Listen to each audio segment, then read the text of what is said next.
Welcome to BRK news special drive. నేను మీ పవన్ కృష్ణమూర్తి.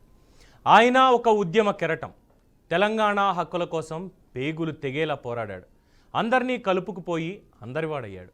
ఈ క్రమంలో ఎన్నో అడ్డంకులు ఎదురయ్యాయి, వెక్కిరింతలు పలకరించాయి. అయినప్పటికీ వెనకడుగు వేయలేదు. తెలంగాణ సాధనే లక్ష్యంగా ఆయన అడుగులు వేశారు. వీటన్నింటి సమాహారమే ఈటెల రాజేందర్.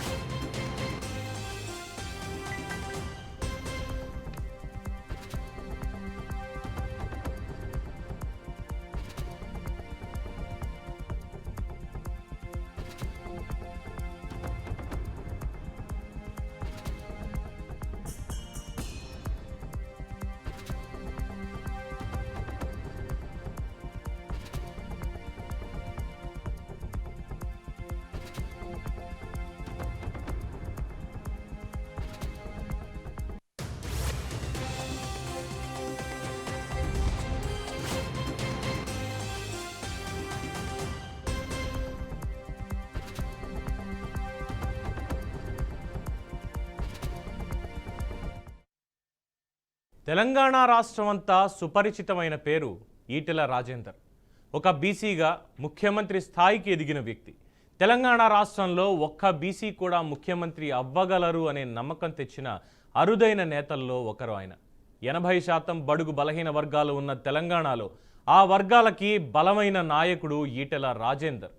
స్వాతంత్రం వచ్చిన తరువాత ఉమ్మడి ఆంధ్రప్రదేశ్ తెలంగాణలో తొలిసారి బీసీ ముఖ్యమంత్రి అభ్యర్థి అనే వాదన రావడానికి కారణం అయిన వ్యక్తి కూడా ఈటెల రాజేందర్ అనడంలో ఎటువంటి అతిశయోక్తి లేదు.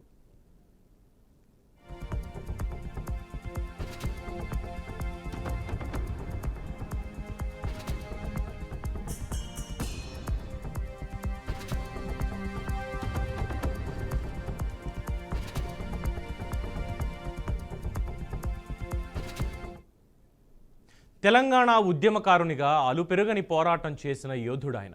అసెంబ్లీ సాక్షిగా 3.5 కోట్ల ప్రజల గొంతుకని వినిపించారు. సోషల్ వెల్ఫేర్ హాస్టల్లో పురుగుల అన్నం తిని చదువుకున్న ఈటెల రాజేందర్ ఆర్థిక మంత్రిగా ఎదిగి హాస్టల్ పిల్లల ఆకలి తీర్చారు. సన్నబియ్యం రాజేందర్ అయ్యారు. ఆర్థిక మంత్రిగా సన్నబియ్యం పథకం తీసుకువచ్చి పేద విద్యార్థుల పట్ల దేవుడయ్యాడు. వైద్య ఆరోగ్య శాఖ మంత్రిగా ఆయన చెరగని ముద్ర వేశారు. కరోనా కష్టకాలంలో అందరికీ అండగా నిలిచారు. డాక్టర్లు సైతం భయపడ్డ రోజుల్లో హాస్పిటళ్లన్నీ తిరిగి ధైర్యం నింపారు. మంత్రిగా ఉండి సైతం ప్రభుత్వ లోపాలు ఎత్తి చూపారు. వ్యక్తికి వ్యవస్థకి జరిగిన ఎన్నికల యుద్ధంలో ప్రజల హృదయాలు గెలుచుకున్నారు.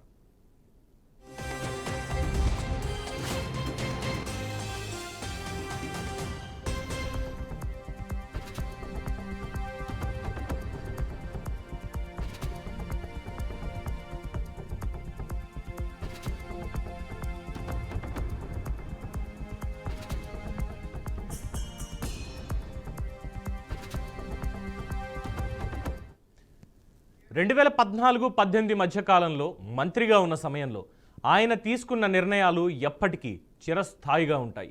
2015లో ఆర్టీసీ కార్మికులు 8 రోజుల పాటు సమ్మె చేసినప్పుడు వారికి 44% ఫిట్మెంట్, 50% ఎరియర్స్ అందించి వారి జీవితాల్లో వెలుగులు నింపారు ఈటెల రాజేందర్.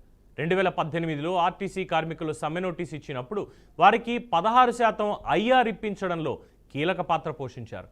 ఉద్యమ సమయంలో ఉస్మానియా విద్యార్థులకు ఏ కష్టం వచ్చినా కేర్ ఆఫ్ అడ్రస్గా నిలిచారు ఈటెల. జైల్లో పడ్డ విద్యార్థులకు బెయిల్ ఇప్పించి వారికి అండగా నిలిచారు.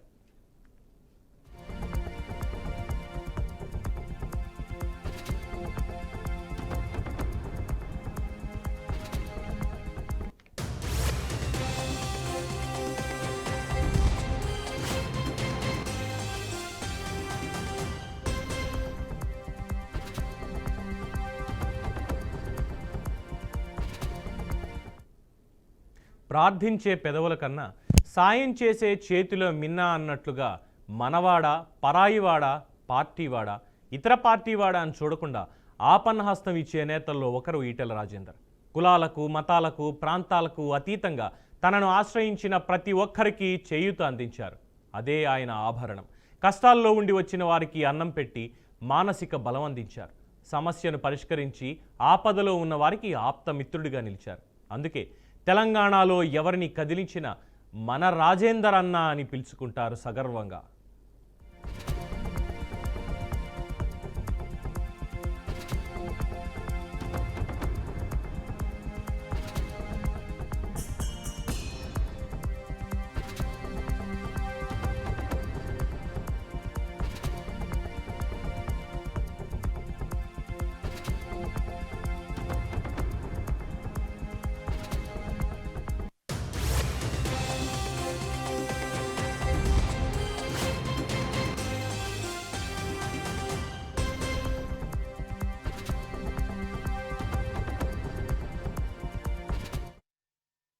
ఈటెల రాజేందర్ను అజాతశత్రువు అని చెప్పడంలో ఎలాంటి అతిశయోక్తి లేదు.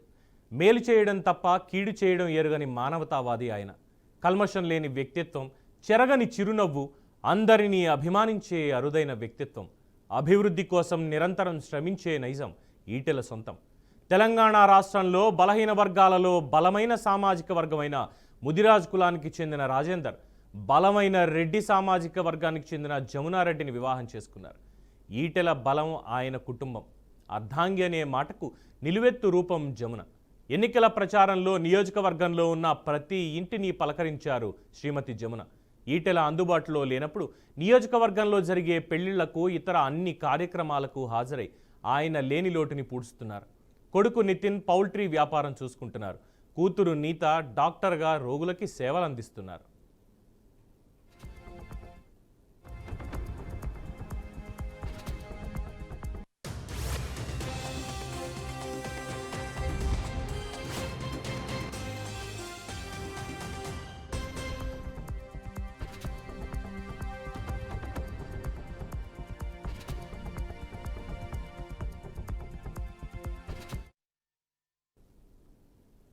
నమ్మిన కేసీఆర్ వెన్నుపోటు పొడవడం ఆయన జీవితంలో ఒక చేదు అనుభవం. అయితే హుజూరాబాద్ ప్రజలు గుండెల్లో పెట్టుకోవడం మరిచిపోలేని అనుభూతి. అందుకే చర్మం ఒలిచి చెప్పులు కుట్టించిన ఆ ప్రజల రుణం తీర్చుకోలేను అంటుంటారు. ఉప ఎన్నిక ఈటెల రాజేందర్ జీవితంలోనే ఒక మైలురాయిగా మిగిలింది. జీవితంలో మరపురాని ఒక ఘటన, ప్రజల ఆదరణకు తార్కాణం. ప్రపంచ చరిత్రలోనే అత్యంత ఖరీదైన ఎన్నిక అది. అప్పటికే క్యాబినెట్ మొత్తం ఒక్కటై 500 కోట్ల బ్లాక్ మనీ పంచిపెట్టిన, 4500 కోట్ల రూపాయల ప్రభుత్వ నిధులు పారించిన హుజూరాబాద్ ప్రజలు ప్రజాస్వామ్యాన్ని కాపాడారు. వారికి ప్రతినిధిగా ఈటెల రాజేందర్నే ఎన్నుకున్నారు. విశేష ప్రేమ, ఆప్యాయత, ఆదరాభిమానాలు చాటుకున్నారు.